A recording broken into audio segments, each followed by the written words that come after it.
Hello Bacha Party. Today in this class we will discuss about example number 3 of chapter number 12 atom. तो चलिए जल्दी से start करते हैं एग्जाम्पल नंबर 3 को.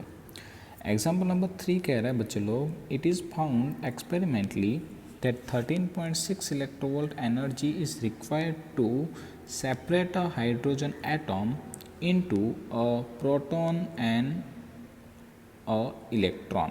राइट है.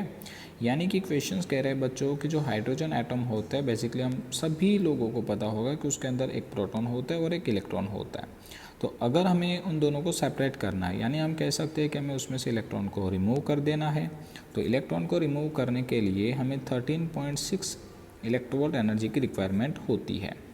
Then compute the orbital radius and the velocity of the electron in the hydrogen atom. तो बच्चे लोग हमें यहाँ पे दो चीज़ें फाइंड आउट करनी है. First one orbital radius and second one is a velocity. तो हम पहले के लिए बात करते हैं first one for orbital radius. Correct है. चलिए ऑर्बिटल रेडियस के लिए कैसे काम करेंगे बच्चों. तो आप लोगों को पता ही होगा कि जब हमने बोहर एटॉमिक मॉडल स्टडी किया था, एट दैट टाइम हमने उसकी रेडियस का फॉर्मूला डिराइव किया था. अब रेडियस का फॉर्मूला डिराइव करने का बेस्ट तरीका होता है, पहले उसकी काइनेटिक एनर्जी फाइंड आउट की जाए 1/2mv² फॉर्मूला से. देन आफ्टर उसकी पोटेंशियल एनर्जी फाइंड आउट की जाए U is equal to -k Q1 Q2 upon R formula से. एंड देन जब हम उसकी टोटल एनर्जी फाइंड आउट करते थे तो हमें करते थे काइनेटिक प्लस पोटेंशियल. राइट है. तो उसकी टोटल एनर्जी का बच्चों एक फॉर्मूला हुआ करता था, तो मैं यहाँ पर नोट कर देता हूँ. Total energy of electron. ठीक है. और टोटल एनर्जी का बच्चों फॉर्मूला हुआ करता था E is equal to -ZE² divide by 8πε0R. अब देखिए यहाँ पे जो ये माइनस सिंबल आप देख रहे हो, ये जो माइनस सिंबल है वो इंडिकेट करता है बाइंडिंग एनर्जी. यानी कि अगर इतनी ही एनर्जी इलेक्ट्रॉन को पॉजिटिव फॉर्मेशंस में दे दी जाए तो वो इलेक्ट्रॉन बाहर निकल सकता है. और हमें यहाँ पे बताया गया था कि वो एनर्जी कितनी थी, 13.6 इलेक्ट्रोवोल्ट. राइट है. तो अब मैं यहाँ पे ये वाला सिम्बॉल्स यूज़ नहीं करूँगा, क्योंकि मुझे पता है कि मुझे ये एनर्जी उसको किस फॉर्म में देनी है, पॉजिटिव फॉर्मेशंस में. राइट. सेकेंड पॉइंट Z यानी कि नंबर ऑफ प्रोटॉन्स. तो हमें पता है हाइड्रोजन है, उसका एटॉमिक नंबर भी आप उसे बोल सकते हो. ठीक है ना. तो नंबर ऑफ प्रोटॉन्स होते हैं 1, तो Z बराबर हम ले लेंगे 1. तो चलिए हमें यहाँ पे रेडियस को फाइंड आउट करना था, तो मैं रेडियस को सब्जेक्ट बना लेता हूँ. R is equal to ZE² upon, इसको थोड़ा सा एक काम करते, थोड़ा सा चेंज भी कर देते. चलिए थोड़ा सा इजी बनाने की ट्राई करते हैं. तो ZE². अब देखिए आपको पता है 1/4πε0 इज इक्वल टू k. तो अगर मैं यहाँ पे k लेता हूँ तो यहाँ पे बचेगा 2R, और मैं यहाँ पे रीज़न भी लिख देता हूँ k इज इक्वल टू 1/4πε0.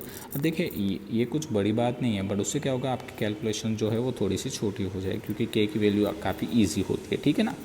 तो k इंटू ZE²/2E. चलो वैल्यू पुट करते. k की वैल्यू है 9 × 10⁻⁹, z की वैल्यू 1, E की वैल्यू 1.6 × 10⁻⁻19 का होल स्क्वायर डिवाइड बाई 2. और E, तो E कितना है 13.6 इलेक्ट्रोवोल्ट में है. तो इलेक्ट्रोवोल्ट को अगर मैं जूल में कन्वर्ट करूँ तो मल्टीप्लाई विथ 1.6 × 10⁻⁻19. तो ये एक कैंसल. और चले बच्चे लोग जल्दी से क्या कर दीजिए, आप कैलकुलेशंस फिनिश कर दीजिए. तो यहाँ पे जो आंसर आने वाला है वो होगा 0.5297 × 10⁻⁻10 मीटर.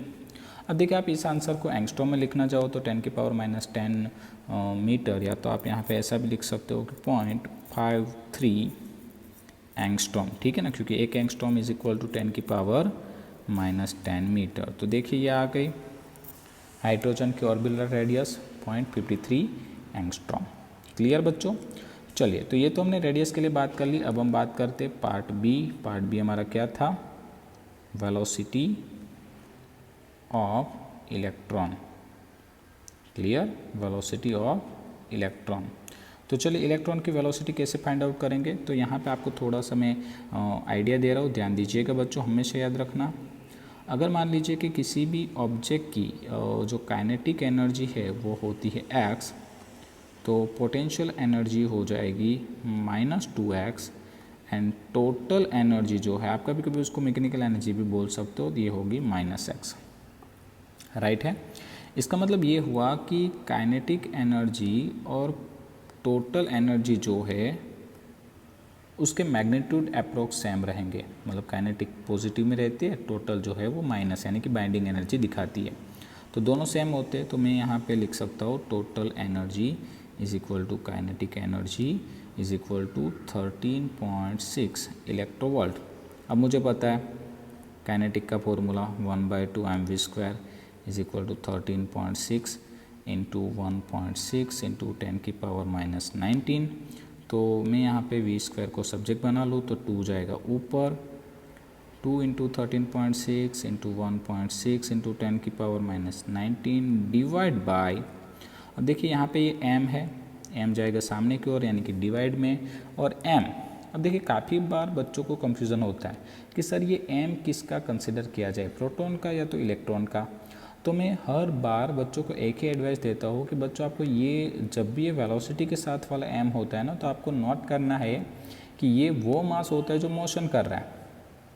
राइट है। अब एटम में कौन मोशन कर रहा था, इलेक्ट्रॉन या प्रोटॉन? तो सिंपल है, हमें आंसर मिल गया भाई, इलेक्ट्रॉन जो है वो ऑर्बिट में मोशन करता है। तो इस मास की जगह पे हमेशा ही आपको मास लेना होता है इलेक्ट्रॉन का। क्लियर।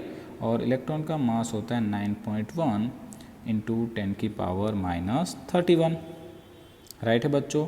चलिए तो फटाफट से आप क्या करिए, कैलकुलेटर को यूज़ करिए और सही वाला आंसर निकाल के लाइए। और मेरे हिसाब से यहाँ पे आंसर आ जाएगा आपका 4.7824 इंटू 10⁻12। बट नोट करिए v² है, हमें चाहिए v, तो इसका रूट निकाल सकते हैं। तो इसका रूट आ जाएगा 2.18 इंटू 10⁻6 मीटर पर सेकेंड। और अगर हम थोड़ा सा राउंड ऑफ करते हैं तो यहाँ पे आंसर आ जाएगा 2.2 इंटू 10⁻6 मीटर पर सेकेंड। राइट है बच्चों। तो इसी के साथ हमें यहाँ पे इलेक्ट्रॉन की वेलोसिटी मिल गई 2.2 इंटू 10⁻6 मीटर पर सेकेंड। और हमारा ये एग्जाम्पल यहाँ पे फिनिश होता है। कैलकुलेशन बेस्ड क्वेश्चन था, तो आई होप आप लोगों को काफ़ी अच्छा लगा होगा और अच्छे से समझ में भी आया होगा। इन नेक्स्ट क्लास बच्चे लोग हम मिलेंगे एग्जाम्पल नंबर 4 के साथ। Thank you so much.